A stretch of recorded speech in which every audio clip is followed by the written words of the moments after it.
Welcome to the Libra podcast, where education leaders explore the intersection of culture, strategy, and innovation in today's schools. I'm your host, Nate Lichte, and in each episode, we'll uncover the leadership habits, systems, and bold ideas that help districts thrive. Awesome. Well, Jeremy, it's great to meet you. Thanks for sitting down and just sharing some of your time with us today. Would you mind introducing yourself to the folks that are listening and maybe telling us about the district that you're at? Yeah, name's Jeremy Fewell. I'm the superintendent at Mississinewa Community Schools, located in Gas City, Indiana, just adjacent to Marion, Indiana. We're located in Grant County. I'm currently in my second year as superintendent here at Mississinewa Community Schools. I served as superintendent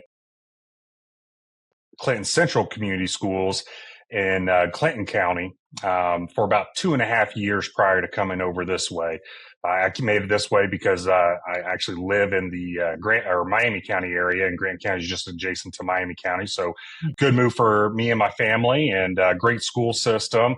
A little bit about Mississinewa in particular. We are, again, adjacent to Marion. We are one of the most poverty communities in the state of Indiana. Grant County ranks number 1 in childhood poverty, so that presents a unique challenge.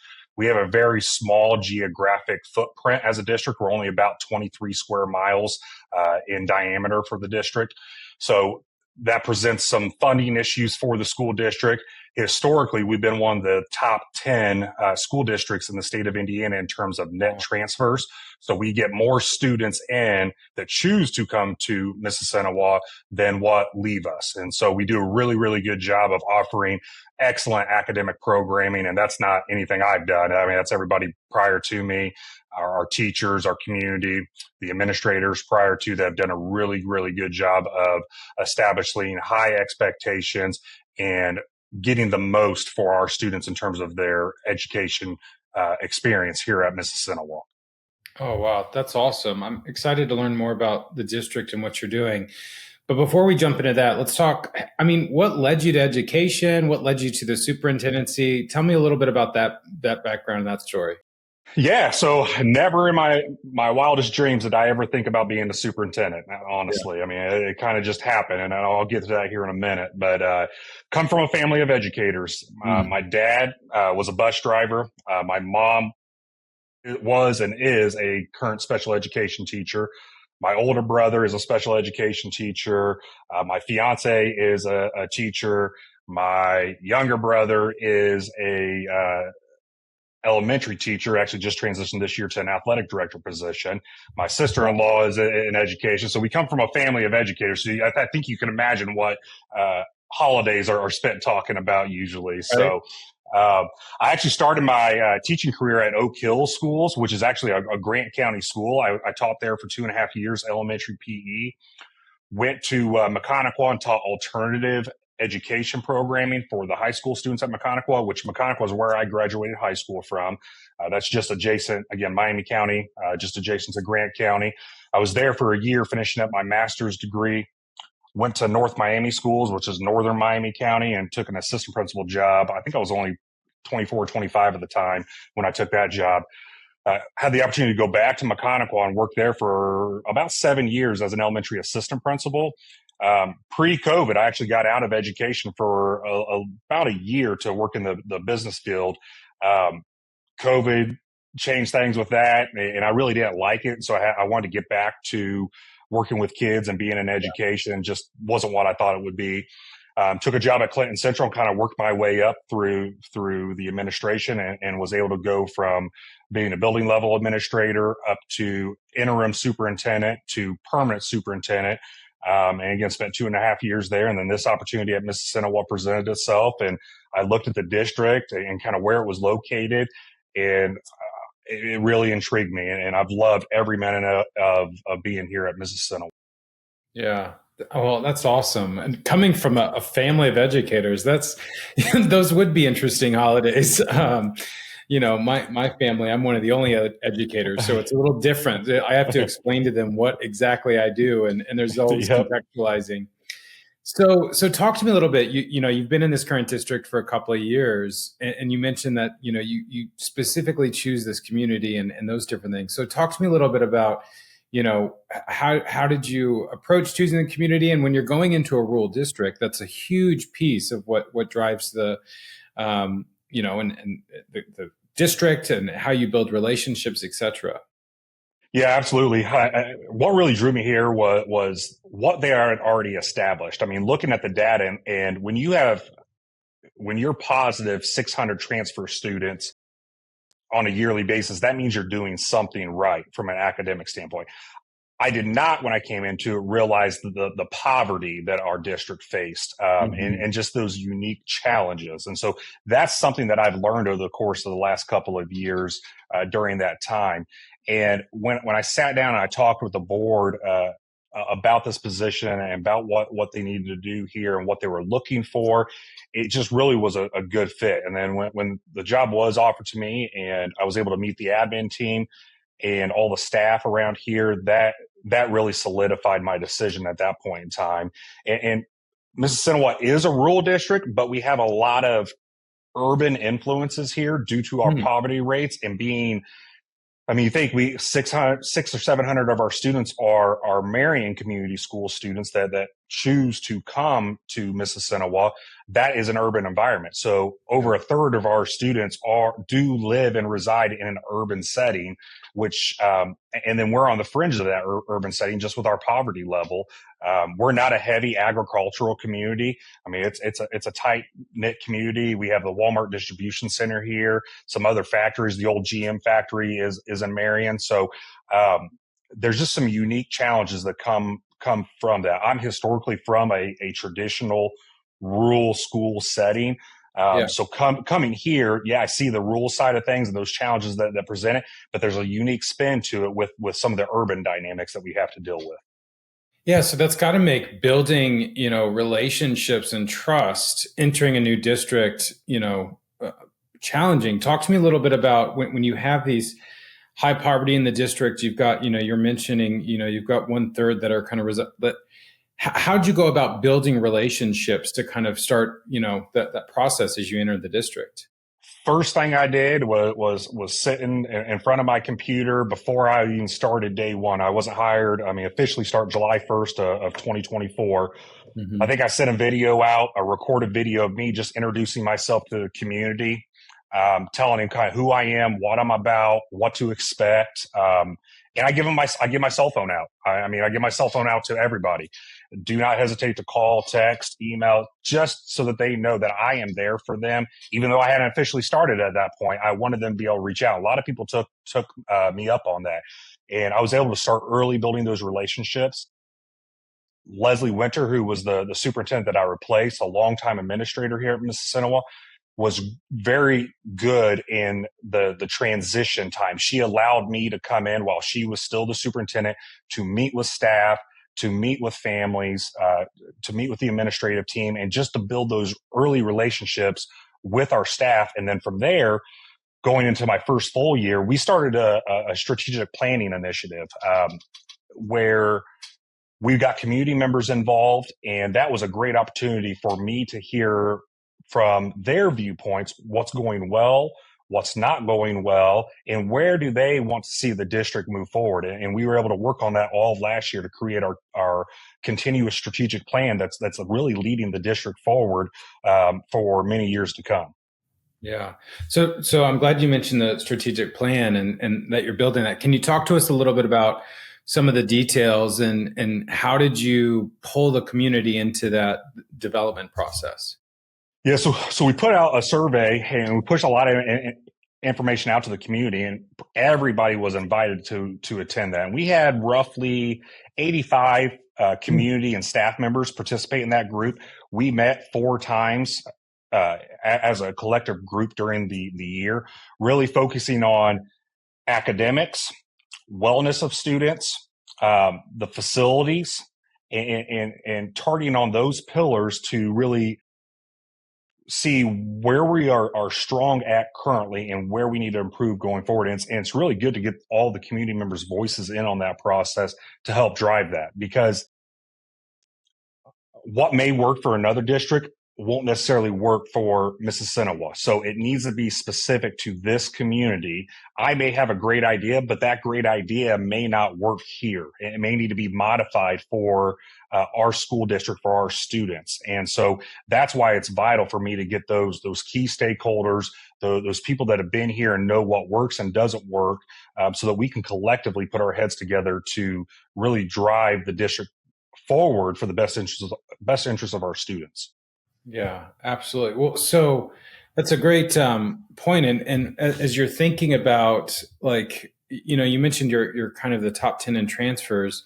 When how are those folks coming in, right? Like, I mean, I'm sure a piece of that is academics, but like, talk to us a little bit more about, that's relatively unique, and with what's going on in Indiana and choice and things like that. Yes. Can you tell us a little bit about how that's kind of played out into the strategic plan and how it's impacted the district's culture overall?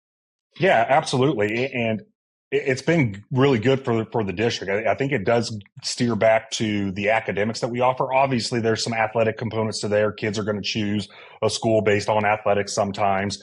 But by and far, it's our AP and dual credit opportunities that we offer at the high school. Mm-hmm. It's all the clubs that we offer at the elementary schools, all the extracurricular opportunities that we afford our students.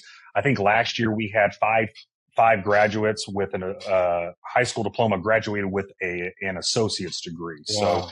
So two Lilly scholars each of the last 2 years from Mississinewa. And that's just a testament to, again, our high school staff, but truly it's a testament K through 12, because those kids are building up along the way. We have a really, really solid preschool program that has allowed for families to come into our district early that may not reside in our district. And once they get here and they experience the Indian way, they stay with us long term. And that's what we've been able to see and notice along the way. And really, it's a tight knit community. But bringing in those transfers does present some challenges. The local community, the local taxpayers, they have to pay for the debt service funding that goes into our facilities. And so they don't always like the fact that we're accepting out of district students whose families don't have to pay taxes that go to support our facilities. And so that can be a sticking point. But again, I go back to our community members, especially if you have kids in the school system. Without those students, out of district students, we would have to cut a ton of programming and a ton of teachers that our in-district students benefit from. And so it's kind of weighing and finding the happy medium between having out-of-district students and understanding what our local taxpayers want as well. And so we're continuing to try to balance that. We've tightened up our out-of-district acceptance protocols this year.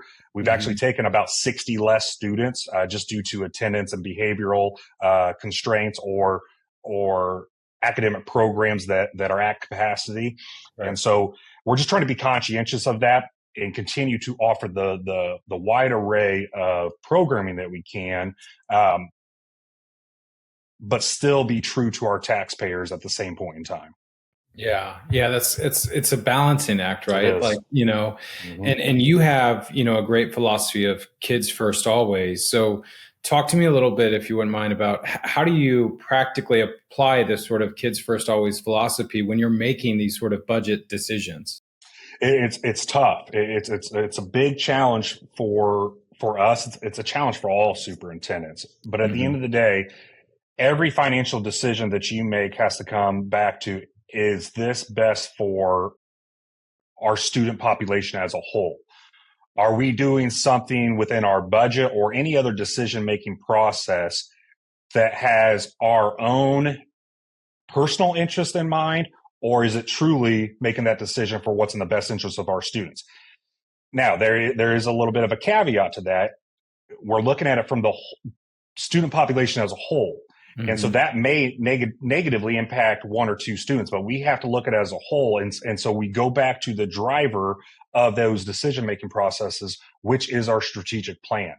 That strategic plan is really what anchors all the decisions that we make, because it didn't include Jeremy's ideas solely. It included student ideas. It included business business partners' ideas within that plan. It included staff members from all buildings, administrators, parents of students. All those stakeholders helped create that plan. So if we are basing our decisions on that plan at all times, then we can ensure that we're making decisions that put our students first. There are challenges that come into that when you start talking about budget cuts and all those things. If you have to cut something, you have to look at what's least impactful to our students. Yeah, absolutely. Is there a specific example or, where putting students first maybe required an unpopular or challenging decision that maybe you've learned from that you might share with folks? Yeah, I mean, it's almost daily on that piece, because you're having to decide. Okay, I mean, like this year we're down enrollment, and we're battling that right now. Now the final decision hasn't been made, but when we're looking at it, we're down those kids that we didn't take. That comes with a financial impact to where we're going to have to cut some teachers and programs. So a specific example would be when we're looking at what teachers or programs we do have to cut. We have to look at the data. We have to look at, okay, is this program a heavily attended program or not? And so we look at that data, and that's really the basis of it. If we could offer any and every type of program out there, we would. But the funding's limited, so we can't do that. So we have to look at that. And so as we're going through that process this year, when we know we have to make some program and staffing cuts by the end of the school year, we're going to look at that student enrollment data on a per program basis, and really handle it from a cost benefit analysis basis. If we have a program that only has 6 students in it at a high school level, we're probably going to have to cut that program, unfortunately, just because it's not a high interest level. Yeah. Yeah, that's a challenge. When you think about, or how do you help staff and community members align around this sort of, kids first always philosophy? How do you get them to kind of align with it? Preaching it all the time. You really have to talk about, and you have to lead by example with that too. Yeah. It's not just saying it; it's really leading by example with it. And there are going to come up those difficult situations every year where people don't necessarily agree with the decision that you make. Mm-hmm. This morning, for example, fog delay. That's a perfect example. Not everybody's happy when you make delays and everything. Yeah. But when I look at that, we were the only school around us that called it. It's easy to fall into peer pressure as a superintendent and not make that call because nobody else is making it.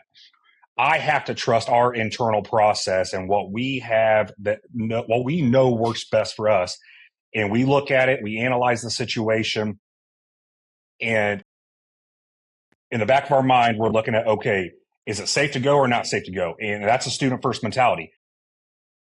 If it's dicey and for our student drivers to be on the road or for our bus drivers to be on the road, it's not worth it at that point in time. So that's putting our kids' best interests at heart. We can make those 2 hours up with our kids along the way. We want their safety at the forefront of everything that we do, even ahead of obviously academics and everything else. Well, it's interesting you bring up fog delays because it kind of reminds me of, you mentioned earlier that you're in a high poverty district. And so part of the thing that I think a lot of community members, parents certainly, and unless they're faced with poverty, is that when you're making a snow delay or a snow cancellation or fog delay, in some cases it means it's not just academics that, a 2-hour delay or suffrage, but it could in some cases mean kids don't eat or they don't have access to the resources. And that's kind of a piece of this, that a lot of superintendents and district leaders have to consider and sort of bear. You have to weigh it. I mean, we have grandparents that are being guardians of kids. We have great grandparents that are being guardians of kids in our districts. Single family homes. So if that parent has a job and they have to be at work, a school delay can really impact them. And so we have to weigh that. That's where we come up with options at our elementary schools to be able to have inexpensive childcare even on delay days. They can bring their kid to school. They're not going to ride transportation on scheduled start times, but the parent can bring their kid to our elementary schools, and I think we pay $2 for the day to have childcare for them during that delay portion of the day. And you hit it just right about the food aspect of it. I don't like canceling school at all. I will delay, but I try to avoid the cancellations because we're 70% free and reduced lunch population. We qualify for free breakfast and lunch for all of our students here at Mississinewa. We do the Boomerang Backpack program where we're sending out hundreds of meals home over the weekends for our students. So a lot of times the best meals they're going to get during the day are breakfast and lunch here at school. And so we have to take that into consideration coming from a high poverty district with them at all times. And again, it goes back to that student mantra first and making sure that we're always putting their needs first. Yeah, absolutely. So can you talk to me a little bit about it? And I believe you mentioned this earlier with your strategic plan, but staff and kind of cultural development is a piece of that. Can you talk to me a little bit about how do you build, a positive culture? I mean, this kids first always is definitely a piece of that, and getting, staff to execute on all of that is another piece. But as you're thinking about staff retention and recruitment, and we're seeing what's happening across the nation and what's happening in Indiana as well, can you share a little bit about how your district's kind of working to address that? Personally, I try to be present for the staff. And again, it goes back to when I took the job, my cell phone's out there for staff, community members, et cetera, for them to contact me at any point in time. Try to be in the buildings. Me and my food service director, we serve lunch at all 4 of our buildings once every 9 weeks. So by the end of the year, we will have served lunch in every building together 4 times. So 16 total times of serving lunch. That's a great way for me to interact with staff that I wouldn't normally interact with, being our cafeteria staff. I get to see basically every single student in the district 4 different times if they're coming through the lunch line. Doing those types of initiatives really help foster that. Something else that we look to do is listening tours. And it's where I go into the building at least once a year. I block out an entire day for staff to come in, sit down with me. They have as much time as they want to really tell me, hey, what's going well? What can we improve upon? And then they can just tell me about their story, about them personally. And it's a great way just to be a genuine human being with those people and have compassion for them. Everybody's going through different struggles at different times in their lives. And a lot of times we don't know why a person is maybe performing a certain way or not performing a certain way. So a lot of times it just starts with having a genuine human conversation with somebody, which I think is lacking in today's technological world. Sitting down, breaking bread, and just chatting one-on-one and getting to know them. The other thing that we're starting this year at our building levels is what we call system-to-systems meetings. It's something I stole from Paul Kaiser, superintendent from Westfield that recently retired. It's where our principals sit down with our teachers and they just have dialogue for half hour, an hour, 2 to 3 times a year to talk about their growth as a teacher, but also their students' growth as individuals. It's more of a growth mindset. And then I do the same thing with everybody that I'm in charge of, quote, evaluating, my principals and my directors. We do that. And it's really data driven. We want those individuals to come forward. They establish their goals for themselves and for their students. And we're periodically checking in throughout the year. And it's just that subtle accountability for everybody along the way. And I try to do the same thing with the school board. I want them having accountability with me as well. And so it's just that checks and balances along the way goes. If we're all moving in the same direction, we're building a positive culture. We're at the end of the day, just being nice to one another, being a decent human being with each other. If we're doing that and we're keeping kids first, there's no way for us to not be successful. Yeah, absolutely. So I want to kind of switch because, rural districts and your district especially, they always have these very unique challenges. The community plays a completely different role.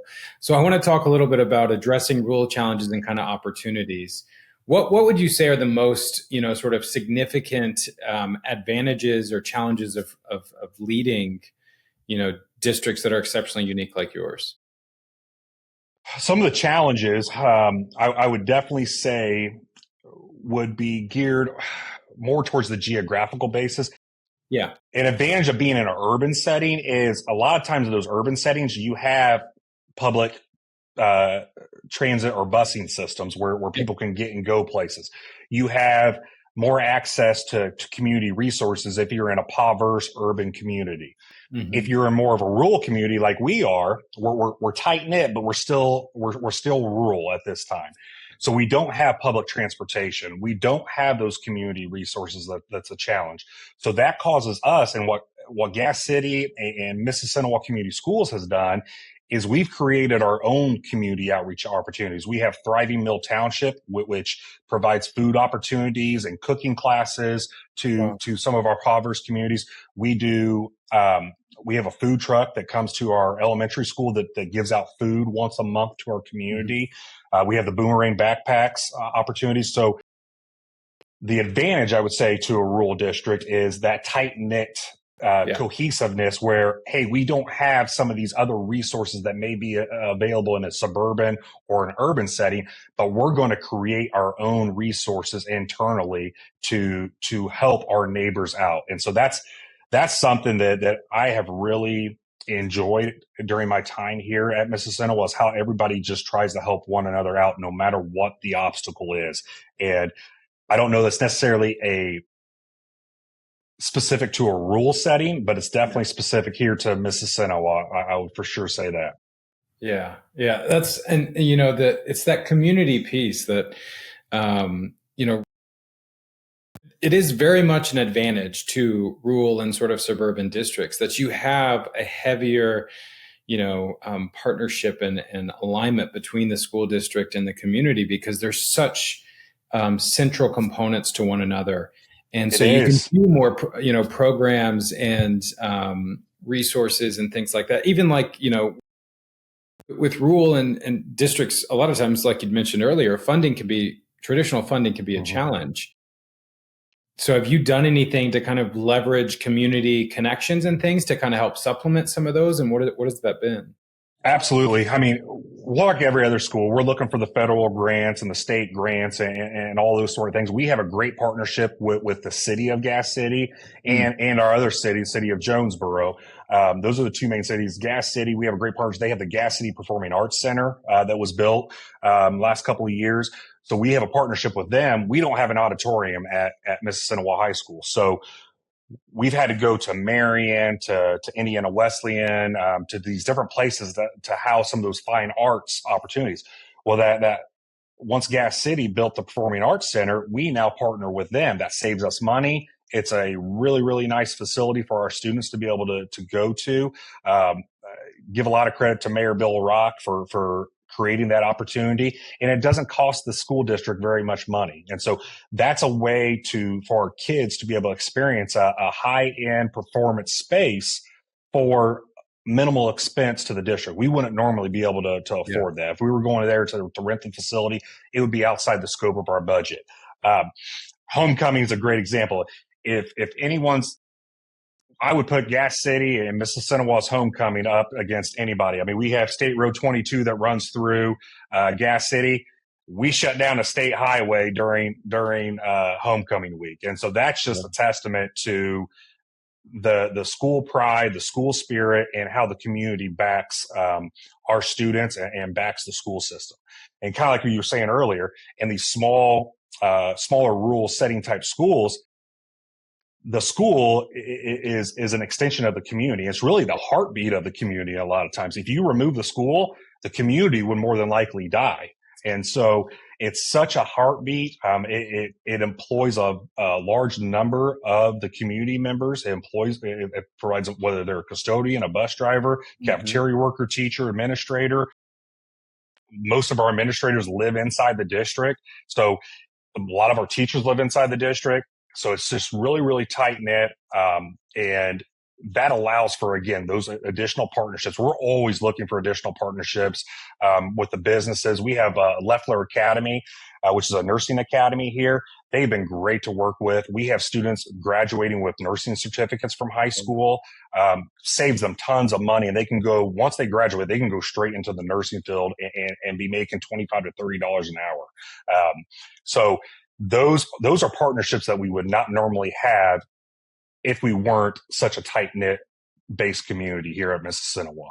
Yeah. I love what you said about the district being the heartbeat of the community. And what's really interesting about that is when you think about the community you're serving that has a high transfer population that's coming in, you have a high poverty rate, you have 75% free and reduced lunch. The district really does, play a broader community development and revitalization, effort. And so talk to me about like what you've seen in your time there and just what, it's how that the district has really kind of played to help drive the community as a whole forward.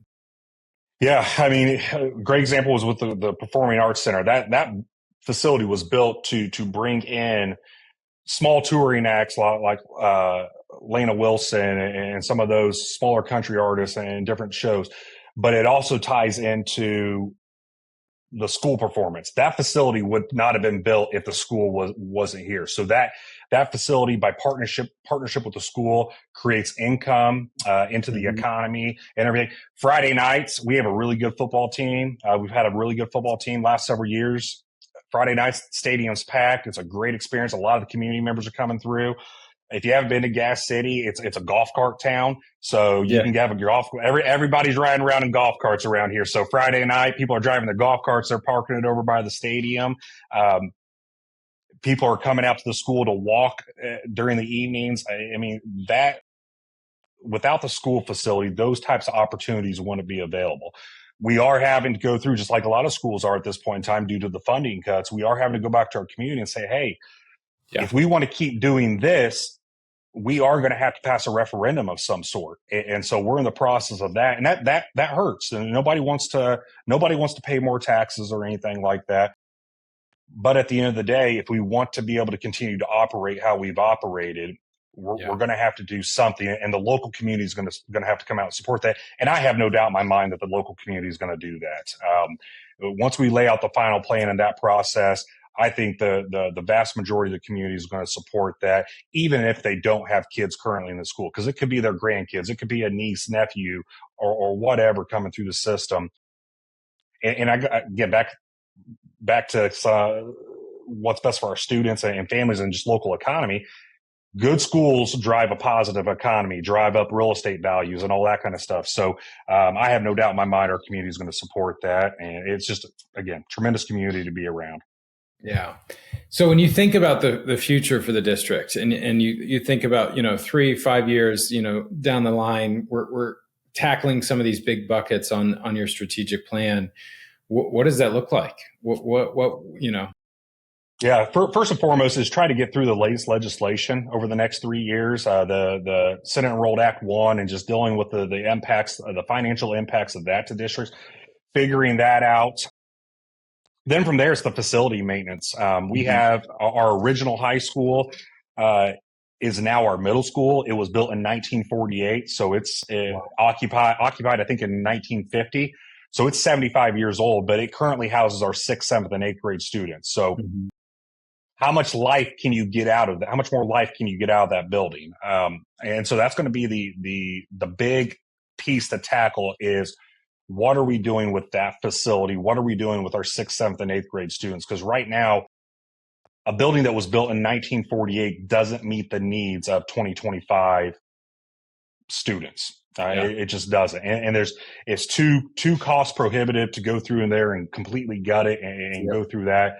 So that's going to be the big thing to tackle over the next 5+ years for us is look at a long-term plan on how we can address that and just be able to have that solid plan to address those immediate needs, but also plan for the next 25 to 50 years on top of that.